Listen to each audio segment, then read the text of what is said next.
जयदेव भवन में 43तम प्रतिष्ठा दिवस भुवनेश्वर उन्नयन कर्तृपक्षर 2025 अनुष्ठित होइछि। एठारे एही समारोह बहुत आनंद एवं उल्लासन पालन करा जाइछि। एठारे आम सहर विषय रे अतिथि माने बहुत भल भाव में बुझाइछन्ति। आम परिवेश को केमिति स्वच्छ रखिबा ताहा विषय रे एठारे बुझा जाइछि। एठारे अतिथि मानकु पुरस्कार दिया जाय कि सम्मानित करा जाइछि।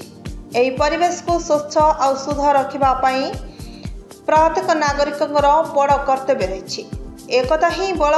आमे समस्ते जदि हाथ को हाथ मिसाई एकाठी हेबा तेबे भारत वर्ष को गोटे स्वच्छ एवं सुंदर परिवेश दे परिबा।